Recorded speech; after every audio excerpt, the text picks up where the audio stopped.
Israel has expanded its strikes on Iran's nuclear infrastructure. Air raids have hit critical power installations at Natanz, which is the heart of Iran's uranium enrichment efforts. Above-ground facilities at Natanz have been severely damaged, while the underground cascade, halls remain intact. That's the update. There are some satellite images that have also come in, which have shown how the surface infrastructure is completely in ruins. Now let's move on to Fordo site. Fordo site near Qom is buried deep within a mountain, has so far been spared any direct damage. But the message from Israel is clear: Iran's nuclear ambitions will not be tolerated. So the focus now completely is on what next in the escalation. Ashok Sajjanar is with us. Mr. Sajjanar, good morning, and thank you for joining us here on Times Now. In the latest, the Nuke watchdog is concerned with the kind of escalation that's taking place in the Middle East. Do you see this conflict staying contained to Israel and Iran, or do you think there is a real danger of a wider regional war involving US and others as well? Thank you very much. No, there is definitely a real risk because, as it is said, it is in the power and capacity of nations to start wars, but they have their own logic when you want to end it. So at the moment, the two sides seem to be going up the escalation ladder. It has been just about 5 days, but we've seen that more destructive attacks taking place from both sides every night. And if the U.S. forces were to be hit by Iran, if U.S. were also to come in, as you mentioned just now, the United States is moving one of its aircraft carriers, USS Nimitz, from Southeast Asia to this region.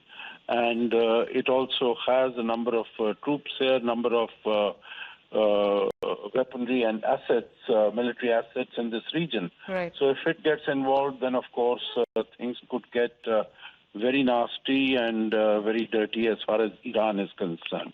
And, Mr. Sajjanar, apologize for interjecting. No, please. What are the risks for the global energy markets if the Strait of Hormuz or the Gulf of Oman becomes a war zone? How soon could we see economic impacts? I think if, this is what everyone has been fearing, and this is the threat that Iran has been issuing to the global community, that if it were to be hit, if it would be targeted, it would stop that Strait of Hormuz, which is just about 25-mile, 40-kilometer wide strait, through which about 20% plus of global oil flows. So that is going to have a huge impact. We've seen that prices of oil, even under these circumstances, when there has not been any significant restraint or constraint on the flow of energy, oil and gas, because both Iran and, of course, Iran is under sanction, but other countries like Qatar, it has the world's third largest supplies of gas. And, of course, Russia, which is the largest, is under sanction. So we see that, energy prices could really jump through the roof. We've seen in the past oil prices going up to Brent, going up to $140 a barrel. Right now, it is close to about half of that.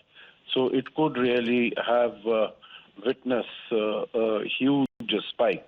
So that is something that is very worrisome, and that is why Prime Minister Modi has been arguing for dialogue and diplomacy, so that through discussions and negotiations, the conflict can be kept under control. It doesn't go beyond, doesn't escalate any further, so that it doesn't have a negative impact on the energy prices, because the countries that get adversely affected, are by and large the developing countries. Thank you so much, Mr. Sajjanar, for joining us on this broadcast. Viewers,